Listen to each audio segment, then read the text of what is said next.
New market এলাকায় সংঘর্ষের প্রেক্ষিতে 7 কলেজ শিক্ষার্থীদের সংবাদ সম্মেলন। আমাদের দাবিসমূহ: 1.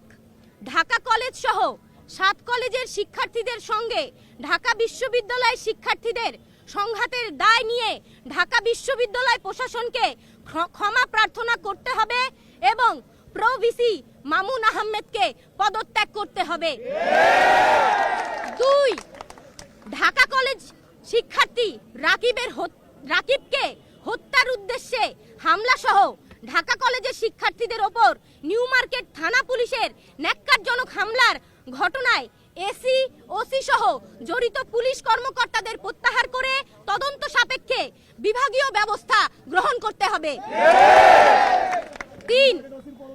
ঢাকা বিশ্ববিদ্যালয়ের যে সকল শিক্ষার্থী কর্তৃক ইডেন কলেজ ও বদরুন্নেসা কলেজ সহ 7 কলেজের নারী শিক্ষার্থীদের সম্পর্কে কুরুচিপূর্ণ মন্তব্য ও অশালীন অঙ্গভঙ্গির সঙ্গে জড়িতদের বিচারের আওতায় আনতে হবে। 4. ঢাকা বিশ্ববিদ্যালয়ের সাথে 7 কলেজের একাডেমিক এবং প্রশাসনিক সম্পর্কের চূড়ান্ত অবসান ঘটিয়ে 24 ঘন্টার মধ্যে বাতিল করে শিক্ষার্থীদের দাবি অনুযায়ী স্বতন্ত্র বিশ্ববিদ্যালয়ের রূপরেখা প্রণয়ন করতে হবে। 5. উদ্বুদ্ধ পরিস্থিতি সমাধানের জন্য প্রধান উপদেষ্টা, শিক্ষা উপদেষ্টা, শিক্ষার্থী উপদেষ্টা নাহিদ ইসলাম, ইউজিসির সদস্য এবং ঢাবির ভিসির সমন্বয়ে 7 কলেজের শিক্ষার্থীদের প্রতিনিধি টিমের সাথে তাৎক্ষণিক উচ্চ পর্যায়ের মিটিং এর মাধ্যমে এই ঘটনার সমাধান করতে হবে। 6. ঢাকা বিশ্ববিদ্যালয়ের সংশ্লিষ্ট এরিয়াতে সিটি কর্পোরেশনের জনসাধারণের জন্য উন্মুক্ত করে দিতে হবে।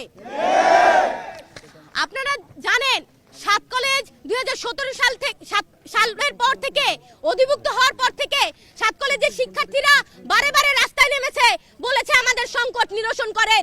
আমরা বারবার বলেছি এই যে শিক্ষার্থীকে বারে মুখোমুখি দাঁড় না করিয়ে এই সংঘাত না তৈরি করে এই বিষয়টির একটা সৃজনশীল সমাধান আপনারা দেন, কিন্তু এই সৃজনশীল সমাধান যতদিন পর্যন্ত দেওয়া না হবে এই সংঘর্ষ কিন্তু চলতেই থাকবে। এই কথা কিন্তু আমরা স্পষ্টভাবে বলে দিতে চাই। তাই আমরা বলছি অতি সত্বর 7 কলেজের এই যে সংকট, সেই সংকটের সমাধান করতে হবে।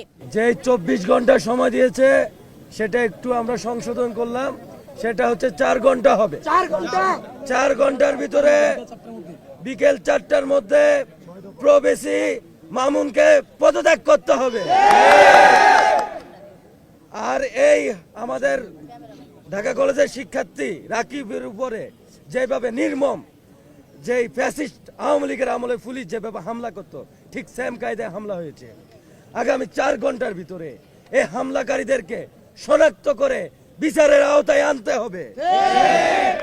যদি না আনে 4 ঘন্টা পরে Dhaka college, Titumir college, 7 college সহ আমরা কঠোর কর্মসূচি দিতে বাধ্য হব। 4 ঘন্টার আলটিমেটামে আমাদের যে 6 দফা আছে, এই 6 দফা হচ্ছে বাস্তবায়ন করতে হবে। যদি না করে তাহলে আমরা 4 ঘন্টা পরে আমরা কঠিন কর্মসূচির দিকে যাব।